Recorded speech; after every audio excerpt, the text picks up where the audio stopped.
بسم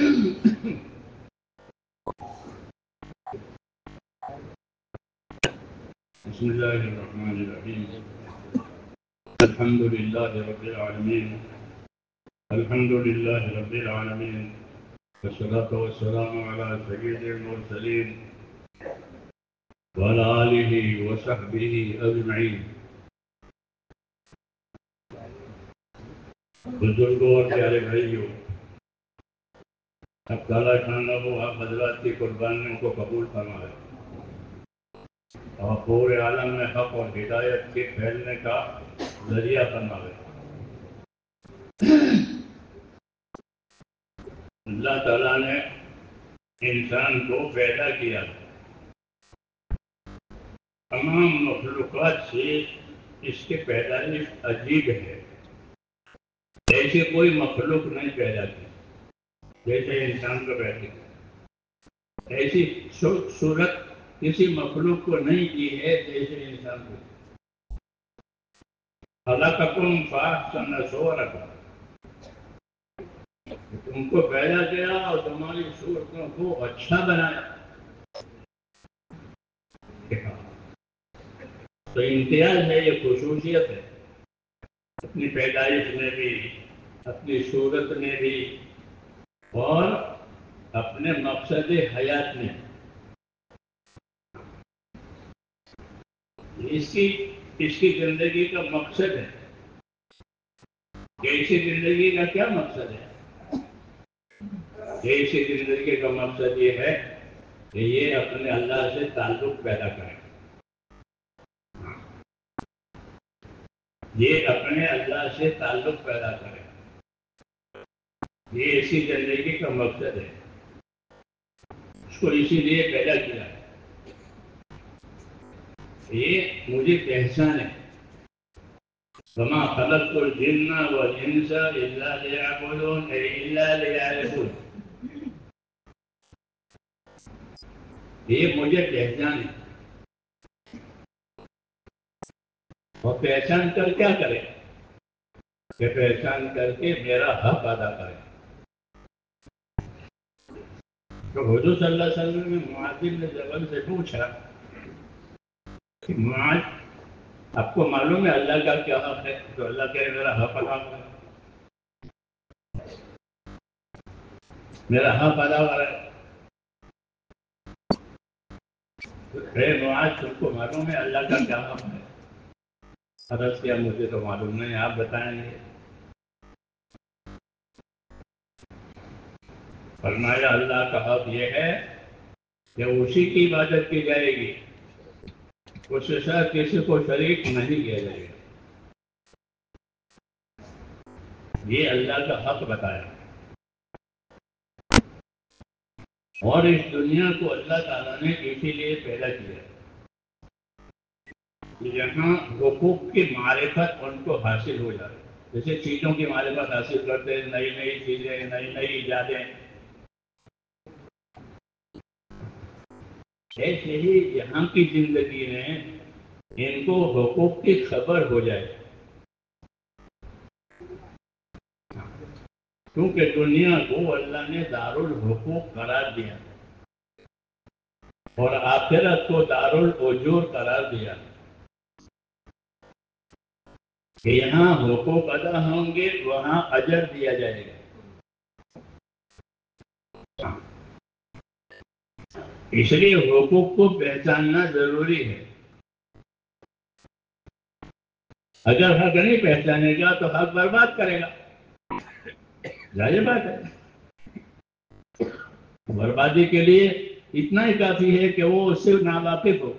جو آدمی جس سے ناواقف ہوتا ہے اس کو برباد کرتا ہے۔ بچے بہت چیزیں خراب کرتے ہیں، کیوں کہ وہ جانتے نہیں ان کو کہ یہ کیا ہے، تو یہ کس کام کے لیے ہے۔ ہاں، تو وہ اپنی ناداخلیت کی وجہ سے اچھی اچھی چیزوں کو ضائع کرتے ہیں، چابیاں کھو کے آتے ہیں اور گھر والے پریشان ہوتے ہیں، چابی کا لے گیا تھا۔ ہاں، تو یہ دنیا میں دونوں باتیں ہیں، حقوق کی بربادی بھی ہے اور حقوق کی آبادی بھی ہے۔ دونوں قسم کے لوگ ہیں. هو الذي خلقكم فمنكم مؤمن ومنكم كافر. اللہ نے تم کو پیدا کیا ہے، تم میں ایک قسم وہ ہے جو اللہ سے ایمان کا تعلق رکھتی ہے، اور دوسری قسم وہ ہے جن کو اللہ سے ایمان کا تعلق رہے کافی ہے. ہاں، تو ان کو اللہ کے حقوق کی پرواہ نہیں ہے. اس لیے ہم پر اللہ تعالیٰ کا بڑا انعام یہ ہوا ہے کہ ہم کو اللہ نے اپنا تعلق عطا فرمایا، یعنی ایمان عطا فرمایا. حضرت حدیث میں ہے کہ اپنے ایمان کو تازہ کیا کرو، اپنے ایمان کو تازہ کیا کرو، لا الہ الا اللہ کثرت سے پڑھا کرو. ہاں، کیونکہ یہ اصل سرمایہ ہے، یہ اصل سرمایہ ہے، یہ اصل دولت ہے. ایمان، اللہ سے تعلق، ہاں، رب ہونے کا تعلق، معبود ہونے کا تعلق.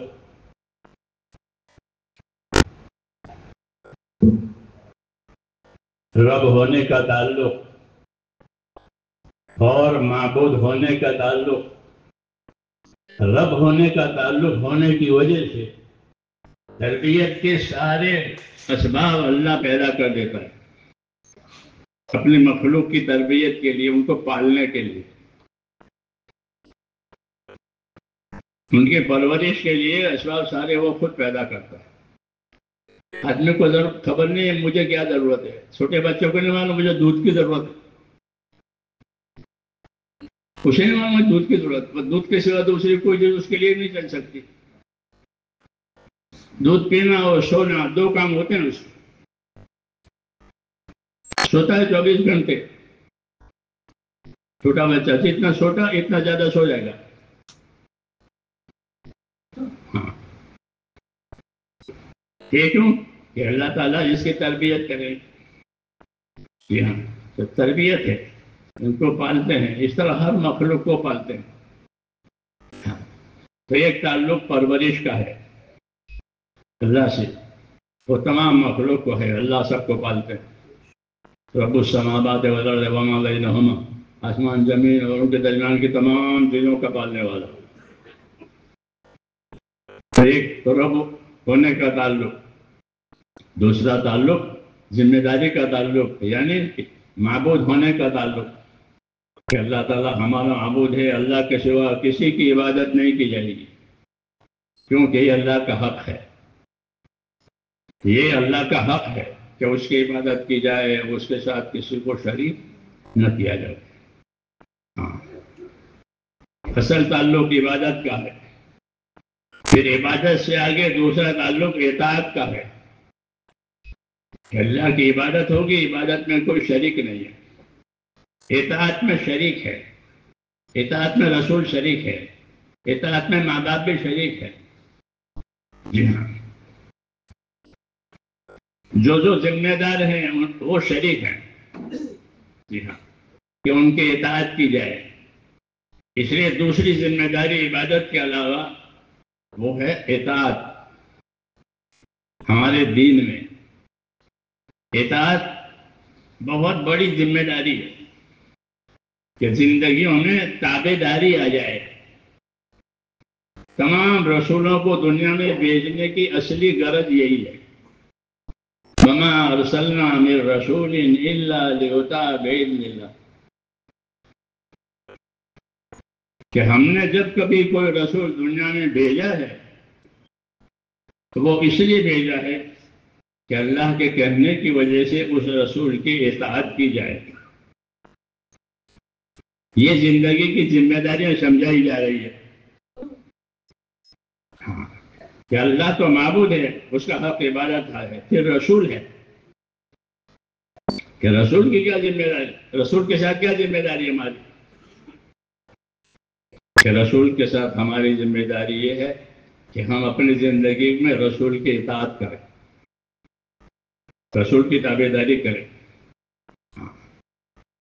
اور رسول اور اللہ ان دونوں کی تابعداری کے لیے قرآن حدیث اترا ہے. قرآن اور حدیث، اصل تبلیغ جو ہے وہ قرآن حدیث کی ہے، 5 کاموں کی نہیں۔ 5 کام تو ایسا ہے جیسے گھوڑے کو لمبی رسی سے باندھ دے کہ ادھر ادھر نہ جاوے، اسی سیدھا میں چلتا رہے۔ ہاں، ابو بکر 5 کام کرتے تھے؟ تم نے پڑھا حکایت صحابہ میں کہ ابو بکر 5 کام کرتے تھے؟ حکایت صحابہ کے 12 باب ہیں،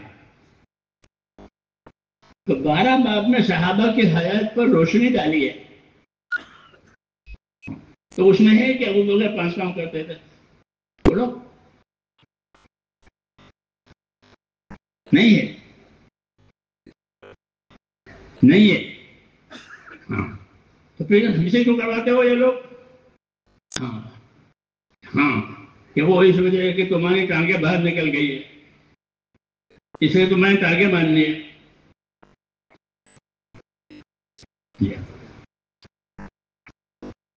سمجھنا ہی نہیں؟ ہاں، کہ تمہیں ٹانگیں باندھنی ہے۔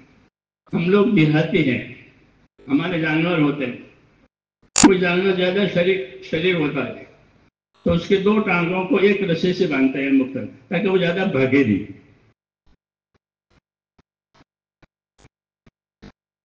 تو غیر ضروری بندھن جو ہے وہ سرکش کی دلیل ہے کہ یہ سرکش ہے، اس لیے اس کو باندھو، جیسے دیوانے کو باندھتے ہیں،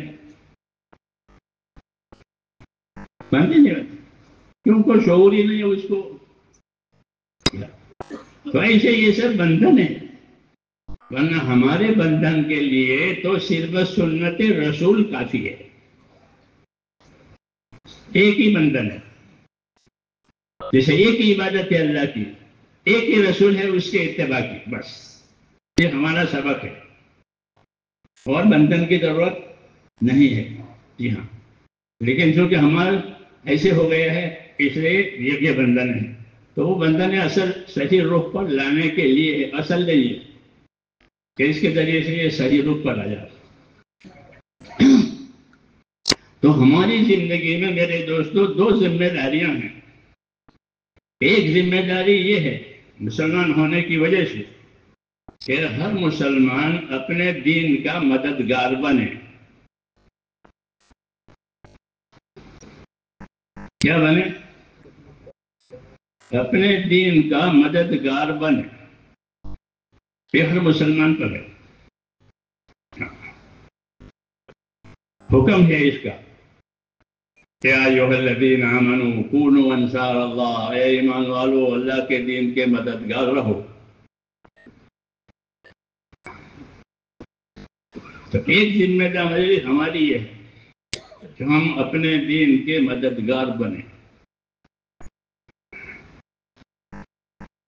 دین کی مدد کیا؟ دین تو اللہ نے پورا اتارا ہے، اور اللہ اس کی حفاظت بھی کرے گا اپنے دین کی۔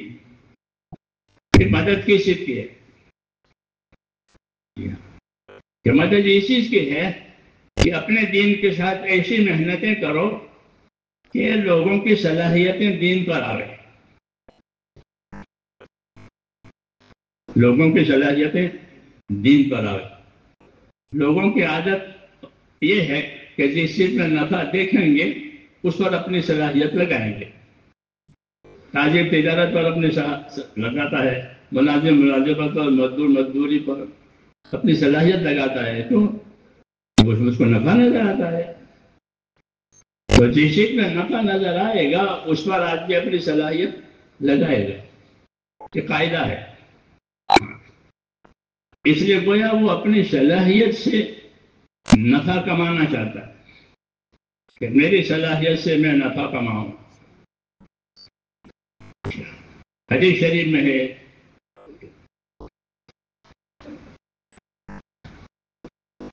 کہ ہر آدمی تاجر ہے، ہر آدمی تاجر ہے۔ مثال کہی ہے کہ ہر آدمی تاجر ہے، تو تاجر کیا کرتا ہے کہ اپنا مال اپنے تجارت پر لگا کر نفع لیتا ہے۔ نفع لیتا ہے. نفع ہی اصل تجارت کی روح ہے. نفع جو ہے وہی تجارت کی روح ہے. کوئی ایسی تجارت میں نفع نہ ہو، کچھ نفع کمانا یہ تجارت کی جان ہے. حدیث شریف میں ہے کہ ہر آدمی تاجر ہے. کل الناس یغدو فبائع نفسہ موبقها او موتقها، کہ ہر آدمی تاجر ہے. ایک تاجر ہوتے ہیں مال والے، ان کا مرکز بازار ہے، وہ بازاروں میں اپنا مال لگاتے، وہ معروف ہے. اور ایک بازار یہ دنیا ہے کہ لوگ دنیا میں اپنی اپنی صلاحیتوں کو لگائیں گے. جیسے بازاروں میں مال والے تاجر جو ہے وہ مال لگاتے ہیں، ایسے دنیا ایک بازار ہے. یہاں لوگ اپنی صلاحیتوں کو لگائیں گے. مال نہیں لگائیں گے، صلاحیتیں لگائیں گے تاکہ دنیا سے اپنا نفع لے. اللہ نے دنیا میں نفع رکھا ہے لیکن تھوڑا رکھا ہے. تھوڑا رکھا، زیادہ نہیں رکھا. عمریں بھی تھوڑی دی ہیں، وہ صلاحیتیں بھی تھوڑی دی ہیں دنیا کمانے کے لیے. کیوں کہ دنیا گزارے کی جگہ ہے، گزر جائے. اچھا مسافر اپنا ضروری سامان لے کر گزر جاتا ہے، زیادہ کیا ضرورت ہے، گزرنا ہے. تو وہ زیادہ نہیں رکھتا اپنے ساتھ، زیادہ رکھے تو پریشان ہو جاتا کہ گزرنا ہے. تو تھوڑا نفع رکھا ہے. کل متاع الدنیا قلیل، بتا دو لوگوں کو کہ دنیا کا نفع تھوڑا ہے. لیکن دنیا کی اہمیت ہے. چاہے اس کا نفع تھوڑا ہے لیکن دنیا کی اہمیت ہے. اس کی اہمیت کس وجہ سے؟ کہ اس کی اہمیت اس وجہ سے ہے کہ دنیا سے آخرت کما سکتے ہو. اس لیے دنیا کی اہمیت ہے کہ فانی سے باقی لے سکتے ہو، تھوڑے سے زیادہ لے سکتے ہو. ہاں، اس لیے دنیا کی قیمت ہے. حدیثوں میں ہے کہ وہ آدمی خوش نصیب ہے کہ جس کی عمریں بھی لمبی ہوئی اور اعمال بھی اچھے ہوئے. عمریں بھی لمبی ملی اور اعمال بھی اچھے ہوئے. وہ تو عین مقصد ہے کہ جینا اور اپنے آخرت بنانا. دنیا میں جینا اور اپنی آخرت بنانا. تو دنیا کی اہمیت میرے دوستو اس وجہ سے ہے کہ دنیا میں رہ کر آدمی اپنی آخرت بناتا ہے، اور دنیا کو آخرت بنانے کے لیے ہی بنایا ہے. اس لیے ان لوگوں کو بڑا پچھتاوا ہوگا جنہوں نے اپنی دنیا سے آخرت نہیں بنائی. وہ دنیا چلی گئی اور آخرت آئی نہیں، ان کو بڑا خسارہ ہوگا. تو ہم کو حضور صلی اللہ علیہ وسلم کی ہدایت ہے. وہ ہدایت کیا ہے؟ وہ ہدایت یہ ہے کہ ان الدنیا خلقت لکم، دنیا کو اللہ نے تمہارے لیے پیدا کیا. یہ بشارت ہے. یہ کسی فرشتے کو یہ بات نہیں کہی، کسی جنات کو یہ بات نہیں کہی، کسی دوسری مخلوق کو یہ بات نہیں کہی کہ دنیا تیرے لیے پیدا کی ہے. ہم کو ہمارے نبی نے یہ بتایا ہے کہ دنیا تمہارے لیے پیدا کی گئی. دنیا میں کیا نہیں ہے؟ یہ تو سب کچھ ہے. سوچو دنیا میں کیا نہیں ہے. ہاں، وہ تمہارے لیے ہے، لیکن تم کو آخرت کے لیے پیدا کیا ہے. یہ پیغام ہے.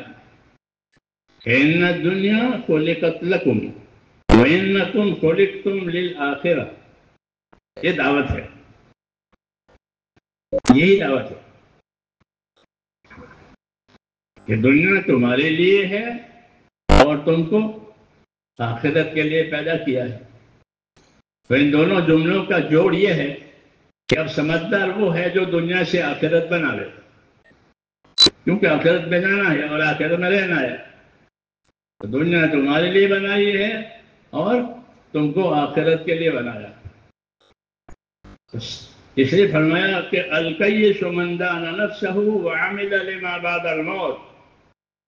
باہوش آدمی وہ ہے کہ جو اپنی ذات پر قابو کرے، اپنی ذات پر قابو کرے. ہاں، آدمی تمام مشینوں پر قابو کرتا ہے، فاس کرے، شروع کرے، بند کرے، کھولے، کرتے ہیں. جیسے دوسری چیزوں پر قابو کرتے ہیں، ایسے سمجھدار آدمی وہ ہے جو اپنی ذات پر قابو کرے. ہاں، کیونکہ یہ بھی ایک مشین ہے. تو قابو کرنے کا کیا مطلب ہے؟ کہ قابو کرنے کا مطلب یہ فرمایا کہ الکیس من دان نفسہ وعمل لما بعد الموت.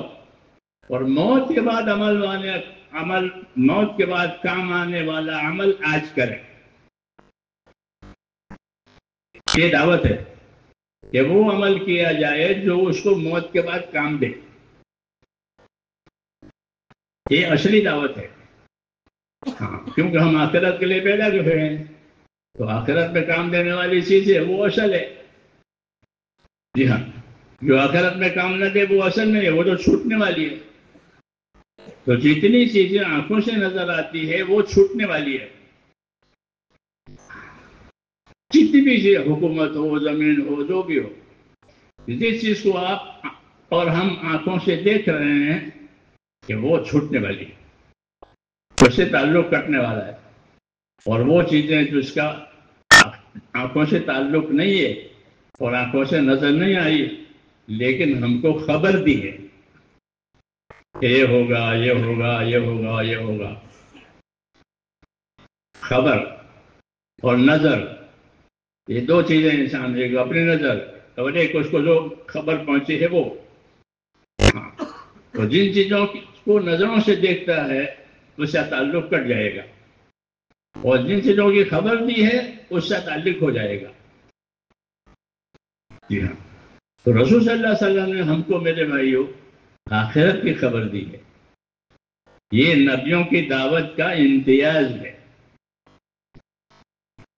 نبیوں کی دعوت اور نبیوں کی تعلیم، ان کا امتیاز یہ ہے کہ وہ آخرت پر زور دیتے ہیں.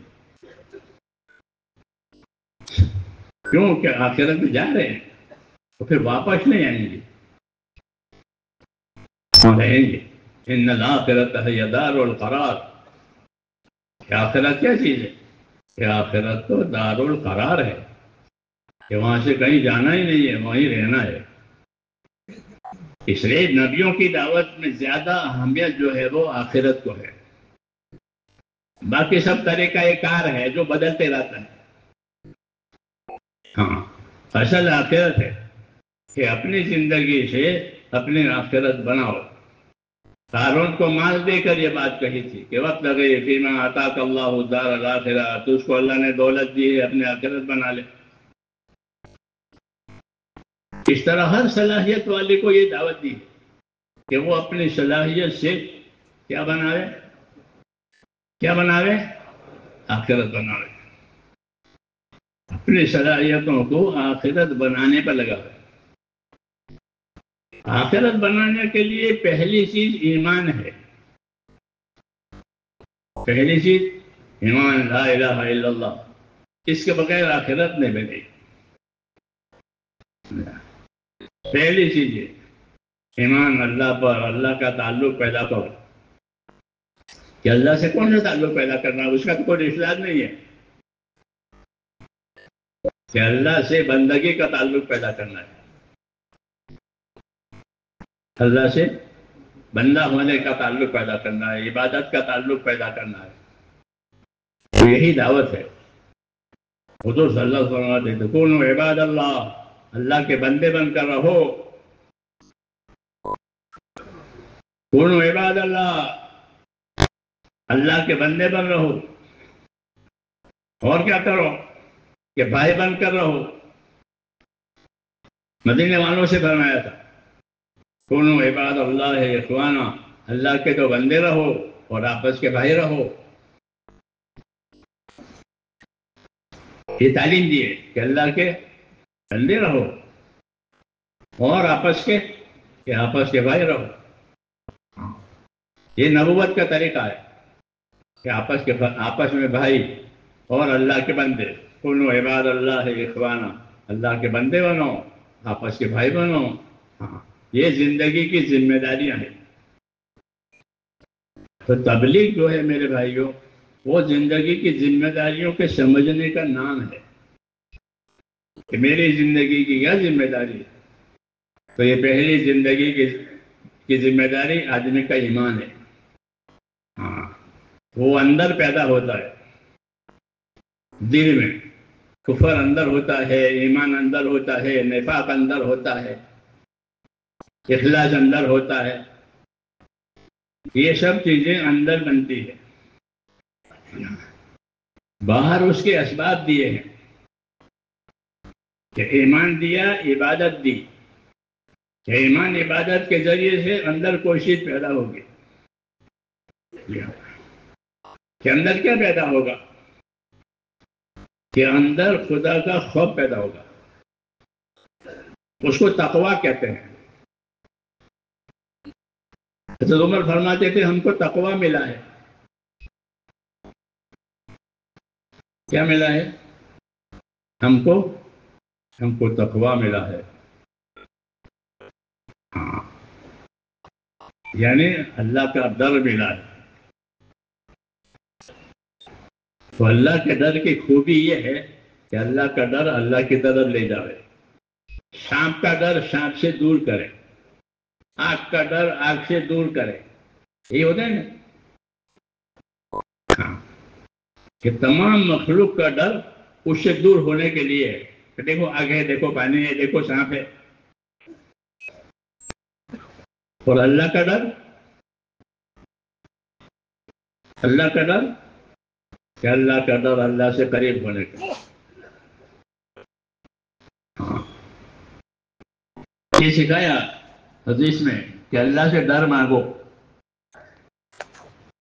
کیا مانگو؟ کہ اللہ سے ڈر مانگو کہ اللہ مجھ کو اپنا ڈر دے۔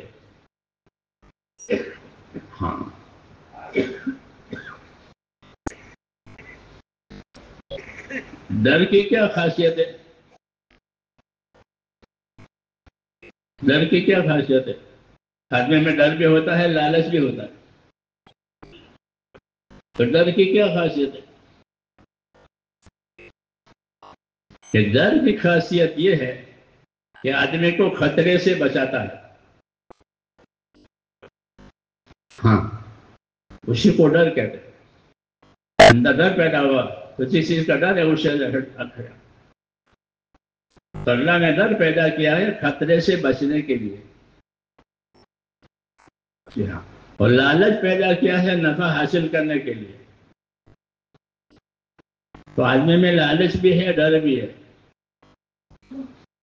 دونوں ہیں۔ جی ہاں، اس کی صفت میں ہے، لالچی بھی ہے اور ڈرپوک بھی ہے، دونوں باتیں۔ تو اگر لالچ اللہ سے ہے اور ڈر اللہ سے ہے تو بہت اچھی بات ہے کہ اللہ سے لالچ ہے، اللہ سے امید ہے، کسی کو امید نہیں ہے، اور ڈر اللہ سے ہے، کسی کا ڈر نہیں ہے۔ تو یہ توحید کہلاتی ہے، ایک اللہ کو ماننے والا۔ پر ڈر کس کا؟ کہ اللہ کا۔ امید کس سے؟ اللہ سے۔ اس کو ایمان کہتے ہیں۔ وہی ایمان سیکھنے کی یہ تحریک ہے۔ مولانا الیاس کہتے تھے کہ ہماری دعوت یہ ایمان کی تحریک ہے۔ مسلمان میں ایمان تو ہے لیکن حرکت میں نہیں ہے۔ جیسے پانی ہے لیکن حرکت میں نہیں ہے، اور پانی حرکت میں آوے تو بہت دور تک اس کا نفع جائے گا کہ پانی حرکت میں آیا، پانی چھوڑ دیا، کہ پانی چھوڑ دیا، تو اس کا نفع دور دور تک جائے گا۔ ایمان اگر حرکت میں آوے تو اس کا نفع دور دور تک جائے گا۔ اس لیے حضور صلی اللہ علیہ وسلم نے مسلمانوں کو حرکت دی ہے۔ کیا دیا ہے؟ اپنا ایمان لے کر حرکت کرو، ایمان کے کام کرو، ہاں ایمان کی باتیں کرو، ایمان کے راستے کے جو عمل ہیں اس کے فضائل یاد کرو، تاکہ عمل پر امید ہو جاوے کہ اس عمل پر اللہ یہ دے گا، اس عمل پر اللہ یہ دے گا، اس عمل پر اللہ یہ دے گا، کیونکہ اللہ سے لینے کا ایک ہی راستہ ہے، عمل کرو اللہ سے لو۔ جی ہاں، عمل نہیں ہے تو پھر نہیں ملے گا۔ اللہ سے لینے کا ایک ہی راستہ ہے کہ اپنے عمل سے لو۔ اللہ نے ہم کو اعمال دیے ہیں اس کے خزانے سے، اس کی رحمتوں سے فائدہ اٹھانے کے لیے۔ ہاں، اس لیے اعمال کے فضائل سنائے۔ کیا سنائے؟ اعمال کے فضائل سنائے کہ تم یہ عمل کرو گے تو اللہ تعالیٰ تمہیں یہ دے گا، اور یہی اصلی دعوت ہے کہ ایک ایک مسلمان کو یہ معلوم ہو جائے کہ میرے عمل پر مجھ کو اللہ یہ دینے والا ہے۔ اس سے مزدور کو معلوم ہے کہ میرے اس کام پر مجھ کو یہ مزدوری ملے گی، نوکر کو معلوم ہے کہ میری اس نوکری پر یہ تنخواہ ملے گی۔ اس طرح مسلمان کو یہ معلوم ہو جائے کہ میرے اس عمل پر مجھ کو اللہ یہ دے گا، تو پھر وہ عمل میں کوشش کرے گا۔ اس لیے فضائل اعمال سناتے ہیں۔ کیا سناتے ہیں؟ فضائل اعمال سناتے ہیں، مسلمانوں کو اعمال کے فضائل سناؤ۔ ہاں، ایمان کی محنت اور فضائل کا علم، ان دونوں کا جوڑ ہے کہ ایمان کی محنت میں حرکت دی اللہ سے تعلق پیدا کرنے کے لیے، اور پھر فضائل کا علم ملا۔ ہاں، فضائل کا علم ملا کہ فضائل کے علم میں یہ بات بتائی کہ تم کو اللہ یہ دیں گے، یہ دیں گے، یہ دیں گے۔ جابر بن عبداللہ رضی اللہ عنہ ایک مرتبہ اپنے قافلے کے ساتھ، ایک پورا لشکر تھا، اللہ کے راستے میں جا رہا تھا، وہ سب سواریوں پر سوار تھے۔ انہوں نے دیکھا سب ساتھی سواریوں پر سوار ہے، کوئی پیدل نہیں چلتا، تو انہوں نے پیدل چلنے کی فضیلت سنائی حدیث سے کہ جو قدم غبار آلود ہوں گے اللہ کے راستے میں تو ان کو جہنم کا دھواں بھی نہیں پہنچے گا۔ آگ کی بات تو الگ رہی، یہ حدیث سنائی تو سارے ساتھی اپنی سواریوں سے نیچے کودے۔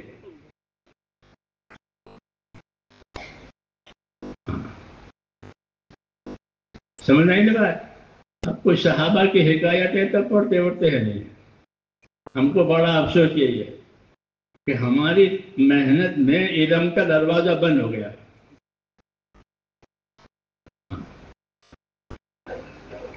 علم و ذکر کا دروازہ موجودہ تبلیغ میں بند ہے۔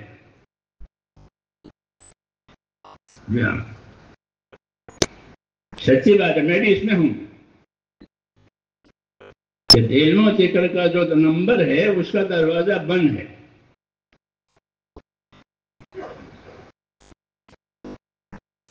اسی کو علم و ذکر کو حرکت دینے کے لیے آپ کو حرکت دی تھی۔ ایک تو مدرسوں میں علم پڑھایا جاتا ہے، درسگاہوں میں علم پڑھایا جاتا ہے، تو آپ تو درسگاہوں میں تو جائیں گے نہیں، جاؤ گے؟ مدرسوں میں جاؤ گے؟ نہیں جا سکتے، وہ بات تو بند ہو گئی۔ تو پھر آپ کو علم و ذکر سے وابستہ کرنے کا کیا راستہ ہے؟ تو آپ کو علم و ذکر سے وابستہ کرنے کے لیے آپ کو حرکت دی ہے۔ گھر سے، کاروبار سے، بیوی بچوں سے نکلو اور علم و ذکر سے تعلق پیدا کرو۔ یہ ہے اصل بات۔ ہاں، اس لیے ہماری دعوت میں سب سے زیادہ کمی جو ہے وہ علم و ذکر کی ہے۔ ہاں، اس لیے اس میں جان نہیں ہے، صورت ہے، صورت ہے۔ ورنہ ہماری زندگی جو ہے وہ تو علم و ذکر پر ہے. جیسے ریل پٹڑی پر ہے.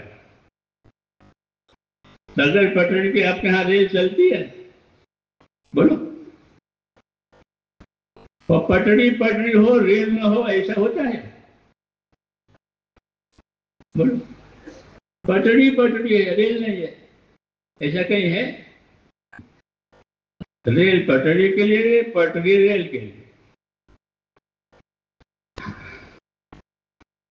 یہ تعلق ہے ریل پٹڑی کے لیے اور پٹڑی ریل کے لیے. علم و ذکر مسلمان کے لیے، مسلمان علم و ذکر کے لیے. ان باتوں کو کھولنے کی ضرورت ہے. ہاں، ورنہ یہ گندہ بھی پھرے گا.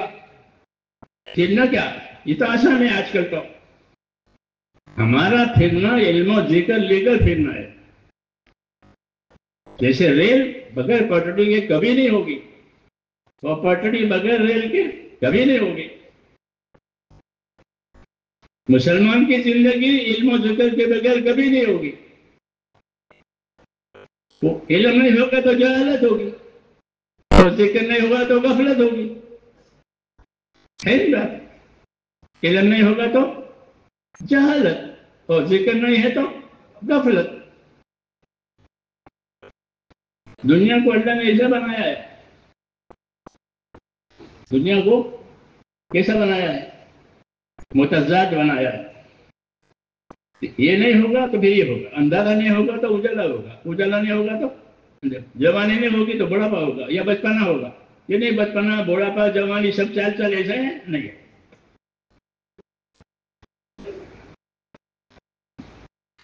اس لیے کہا کہ تم اس کو سمجھو کہ اگر علم و ذکر نہیں ہوگا تو جہالت غفلت ہوگی. جیسے روشنی نہیں ہوگی نا اندھیرا ہوگا. تو ہم کو میرے بھائی جو حرکت دی تھی نبی صلی اللہ علیہ وسلم نے، وہ اس کے لیے دی کہ ہمارے ایمان میں، ہمارے عبادت میں، ہماری معاشرت میں، ہمارے چلنے پھرنے میں علم و ذکر ہوگا.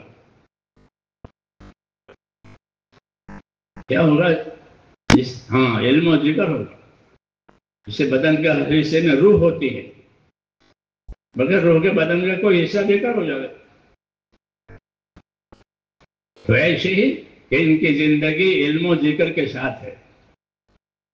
ہاں، یہ کبھی جہالت سے زندگی نہیں گزاریں گے، یہ غفلت سے زندگی نہیں گزاریں گے، یہ علم و ذکر سے زندگی گزاریں گے. ان کی پٹڑی ہے یہ.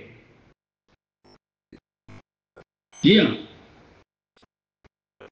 یہ اور اسی کو ہم چک گئے ہیں،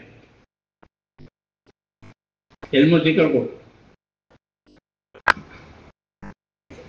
اس لیے اس کام کو سمجھنے کی ضرورت ہے. اب تو پانی اوپر چلا گیا. ہاں، پچھلی مرتبہ میں نے یہ بات کہی تھی بہت سالوں پہلے. تو میں سچوں کر پھر علم کے لیے ہم مدرسوں میں چلے جائیں جماعت میں نکلنے کے بجائے. ہم نے کہا مدرسوں میں جانے آپ کے لیے فضائل کا علم ہے. آپ کے لیے، کیونکہ آپ کے لیے آسان ہے وہ. اور مسائل ہیں تو اپنے علماء سے پوچھ لو. وہ بیٹھے ہوئے ہیں، وہ بیٹھے ہوئے ہیں، اور علماء وہ تیار بھی کر رہے ہیں. علماء ہیں اور علماء تیار بھی کر رہے ہیں. تو تمہارے مسائل آ گئے تو علماء سے پوچھو، اور فضائل ہے تو خود یاد کرو. فضائل ہے تو خود یاد کرو، اور مسائل ہے تو علماء سے پوچھو. ہر جگہ اس کا نظام ہے. بس آپ حج میں جاؤ گے تو حج کے مسائل پوچھنے کے لیے انہوں نے وہاں رکھا ہے کہ تم حج کا مسئلہ ہو تو یہاں پوچھنا. ہاں، کیونکہ مسائل علماء بتائیں گے. اور فضائل کے فضیلت کا جاننا تو ہر مسلمان کے ذمے ہے. تاجر جو آئٹم بیچتا ہے وہ جانتا ہے کہ یہ آئٹم میرے یہاں اتنے میں آئی ہے، اتنے میں جا رہی ہے. ٹھیک ہے کہ میرے یہاں 25 میں آئی ہے اور گاہک کو 30 میں دے رہا ہوں. 5 میرا نفع ہے اور 25 اصل ہے. اس کو تاجر کہتے ہیں. حدیث میں کہا آدمی تاجر ہے کہ وہ اپنی صلاحیتوں کو لگائے گا اور اللہ سے نفع کمائے گا عمل کر کے. یہ طریقہ ہے، اسی کو علم و ذکر کہتے ہیں کہ علم و ذکر کے ذریعے سے صلاحیتیں صحیح روح پر آئے گی. علم و ذکر نہیں ہوگا تو ان کو خبر ہی نہیں ہے کتنے میں آئی کتنے میں گئی. ہاں، اس لیے ہم کو میرے دوستو حضور صلی اللہ علیہ وسلم نے علم و ذکر سے وابستہ کیا ہے، اور علم میں بھی پہلے فضائل کا علم کہ جو عمل کرے اس کی فضیلت اس کو معلوم ہو. دو چیزیں ہوتی ہیں، ایک اہمیت ایک فضیلت. ہاں، فضائل کی کتابیں پڑھا تو دو چیزیں ملیں گی، ایک اہمیت اور ایک فضیلت. اہمیت کے معنی اس عمل کا وزن کہ صبح کی 2 رکعت نماز سنت دنیا ما فیہا سے بہتر ہے. یہ اہمیت بتائی. سب زیادہ موقت فجر کی 2 سنتیں ہیں، تاکہ اس کی سب زیادہ ہے موقت سنت. یہ مثال دے رہا ہوں کہ اس کی اہمیت بتائیے کہ فجر کی 2 رکعت نماز سنت دنیا ما فیہا سے بہتر ہے. ابو ہریرہ سے پوچھو تو ابو ہریرہ یہ جواب دیں گے. یہ مثال اہمیت کی کہ حضور اس کو سفر میں بھی نہیں چھوڑتے تھے. فجر کی 2 سنت کہ دنیا ما فیہا سے بہتر ہے. پھر اس کے بعد فجر کے 2 فرض جو ہے، فجر کے 2 رکعت نماز کا اس میں کیا ملے گا؟ اس کی اہمیت بتائی، اس کی فضیلت بتائی کہ فجر کی نماز جس نے پڑھی وہ اللہ کے امان میں آ گیا. جس نے فجر پڑھی وہ خدا کی حفاظت میں آ گیا. اب اللہ اس کی حفاظت کرے گا. من صلی صلاۃ الصبح فہو فی ذمۃ اللہ، کہ جس نے فجر پڑھی تو وہ خدا کی حفاظت میں آ گیا. اب اس کو کوئی ستائے گا مارے گا تو اللہ پوچھے گا کہ میں تو اس کا ضامن تھا، تو نے اس کو کیوں چھوڑا؟ یہ مثال فضائل کی، سمجھے نہیں؟ ہاں، تو علم و ذکر سے یہ چیز ہے. ہاں، اسی سے اس کام کی روشنی ہے. ورنہ خالی پھرنا فائدے سے تو خالی نہیں ہے، مگر نفع کم ہے. جیسے خالی چکی چلے کہ نہیں، دانے ڈالو، ادھر آٹا ہوگا ادھر دانا ہوگا، ادھر آٹا ہوگا ادھر دانا ہوگا. علم و ذکر کا یہ مطلب ہے کہ پھرو دانے آٹے کے ساتھ، یہ چکے پھرتے دانے آٹے کے ساتھ یا خالی چلتی ہے؟ بولو. ہاں، تو ہمارا پھرنا علم و ذکر کے ساتھ ہے اصل. اور علم میں مقدم فضائل ہے کہ ہر مسلمان کو اپنے اعمال کی فضیلت معلوم ہونی چاہیے. جیسے ہر تاجر اپنے آئٹم کی قیمت جانتا ہے کہ میرے یہاں کتنے میں آئی ہے کتنے میں جا رہی ہے، اس کو تاجر کہتے ہیں. ہاں، ہر آدمی تاجر ہے اپنی صلاحیتوں کا. اس لیے ہماری زندگی میرے دوستوں جو ہے وہ علم و ذکر کے ساتھ ہے، تاکہ ہم اپنے عمل کو برباد نہ کریں. جس کو اپنے عمل کی فضیلت نہیں معلوم ہوگی وہ اپنے عمل برباد کرے گا جہالت کی وجہ سے. اسے ہمارے ہاں اس کی اہمیت ہے کہ فضیلت جانو اور دوسروں کو فضیلت بتاؤ. ہم لوگ جب شروع بمبئی جاتے تھے تو پرانے لوگ ہوتے تھے، وہ کھڑاؤں کہتے تھے، کھڑاؤں، لکڑی کے کھڑاؤں. وہ ہم کو کہیں کہ فضائل یاد رکھو، اسے فائدہ اٹھاؤ. کیسے فائدہ اٹھائیں؟ کہ ایک تو فضائل کی کتابیں پڑھو ہلکے بنا کر کے، گھروں میں مسجدوں میں سفروں میں ہلکے بنا کر فضائل پڑھو. دوسرا، اکیلے پڑھو، مطالعہ کرو. جیسے آپ لوگ وہ بلا ہے نہیں ایک کو مطالعہ کر رہا آدمی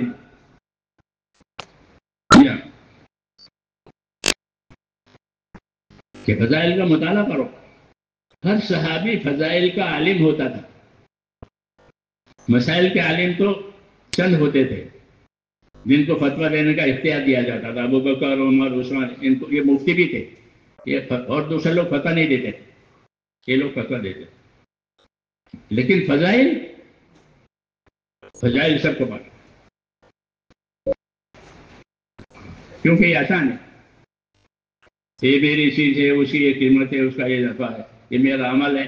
یہ تاجر بیر بیچتا ہو تو وہ بھی جانتا ہے یہ میرے بیر ہے، میرے یہاں اتنے میں آئے اتنے میں جا رہے ہیں، ایسے ہیں ویسے۔ اس سے میرے بھائیوں، فضائل کا علم نہ جاننے کی وجہ سے بہت سے اعمال چھوٹ گئے ہیں۔ ہاں، اس لیے ہمارا کام صرف حرکت کرنے کا نہیں ہے۔ ہمارے حضرت فرماتے ہیں حرکت کا 60 نمبر ہے، باقی 5 غائب ہے۔ حرکت کا نمبر وہ تو 60 نمبر ہے، نفر سفر نکلو تو 5 کہاں گئے؟ تو 5 کی کھوٹ ہے، ایک آمد ہے بس۔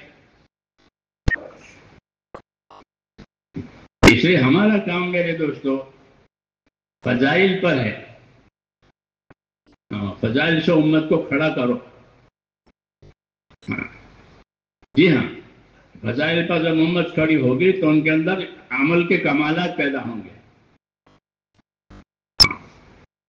تکبیر تحریمہ اتنے سالوں سے نہیں گئی ہے، کیوں؟ تو تکبیر تحریمہ کی فضیلت معلوم ہے کہ اتنے سالوں سے ہماری تکبیر تحریمہ نہیں گئی ہے، اتنے سالوں سے میری جماعت نہیں چھوٹی ہے۔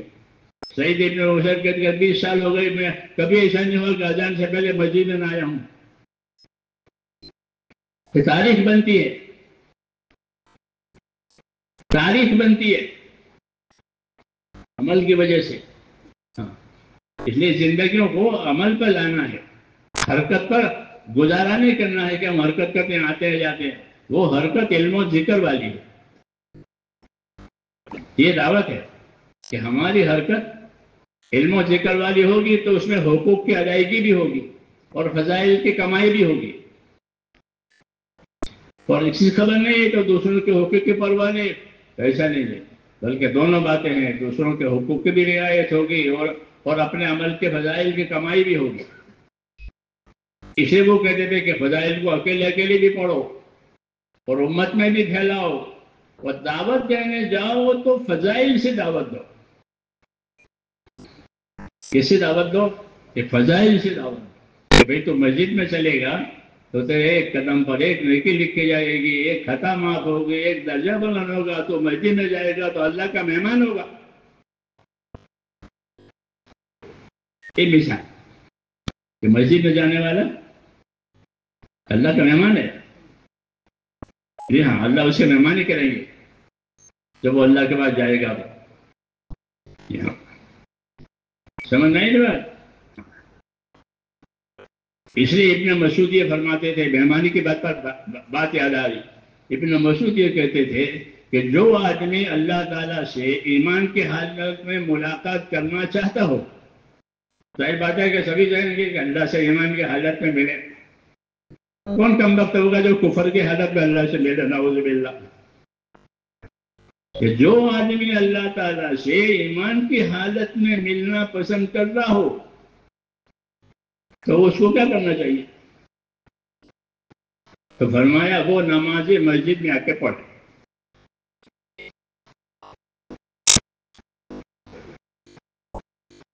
کہاں پڑھے؟ جہاں اذان اقامت ہوتی ہے وہاں جا کے نماز پڑھے۔ ابن مسعود کا بہت مشہور قول ہے یہ، جماعت کی اہمیت کی طرف دعوت دینے کے لیے، کہ جو اللہ سے ایمان کی حالت میں ملنا چاہتا ہو تو وہ مسجدوں میں جا جا کے جماعتوں سے نماز پڑھے۔ یہ کیوں؟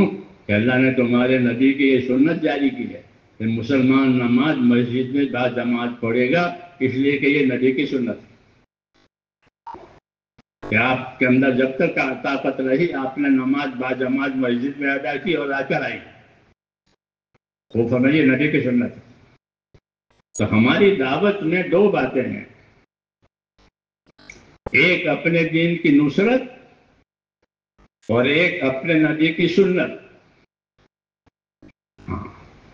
کہ ہم اپنے دین کی نصرت کریں گے، پانی دیں گے، تقاضے پورے کریں گے، جماعتیں بھیجیں گے، جماعتیں بلائیں گے، یہ تو نصرت کا کام ہوا، جسے پانی دیا۔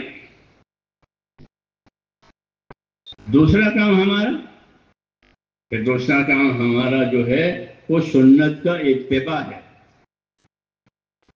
ہاں، سنت کا، بس نصرت سنت یہ دو ہمارے کام ہیں.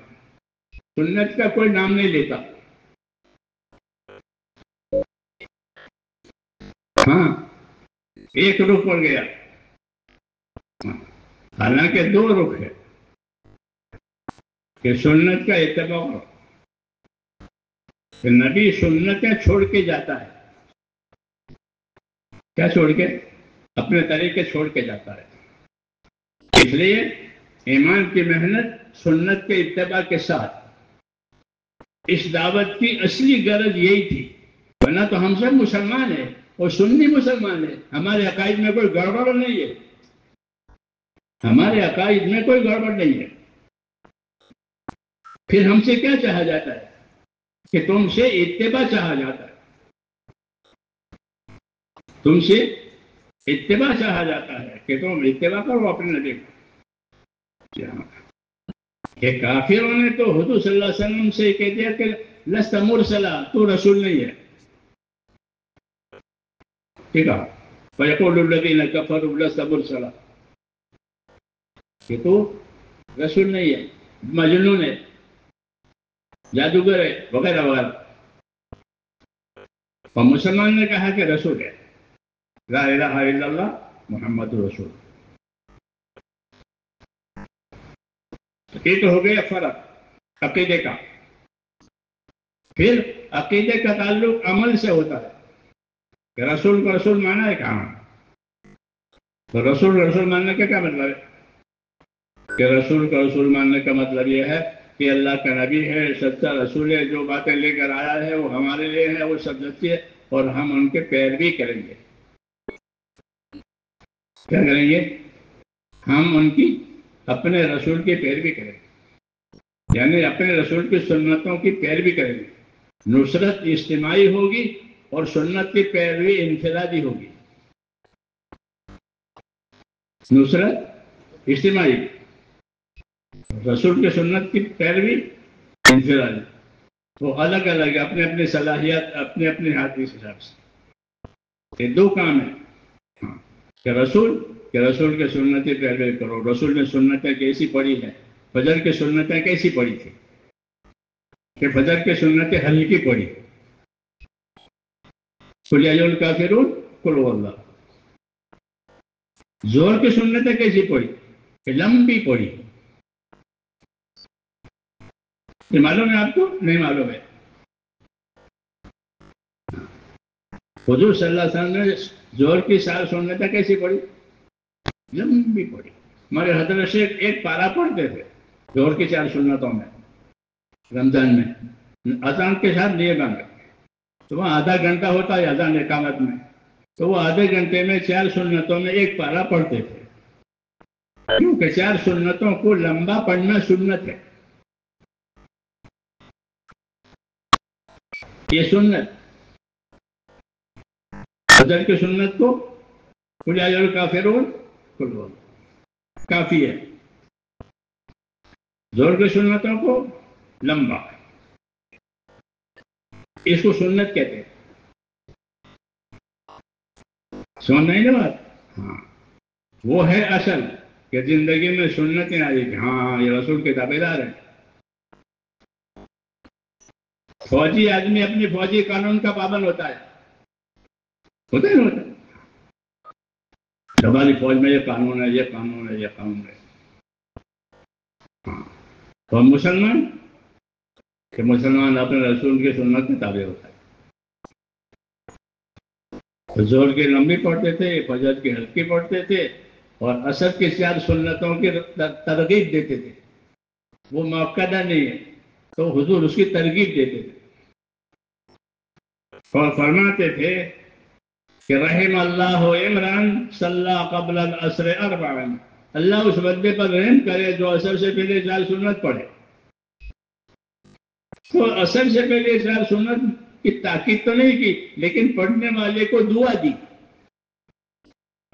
کیا دی؟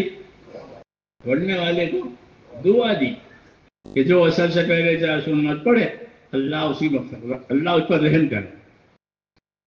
تو رسول کی دعا لینے کے لیے کیا اثر کی سنت، یہ مثالیں ہیں سنتوں کی.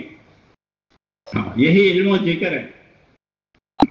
ہاں تو پھر زندگی سنتوں والی، اتباع والی یہ ہوگی، اور یہی اس کام کا اصلی مقصد ہے. ورنہ ہم تو مسلمان ہیں اور صحیح مسلمان ہیں، ہمارے عقائد صحیح ہے، سب صحیح ہے.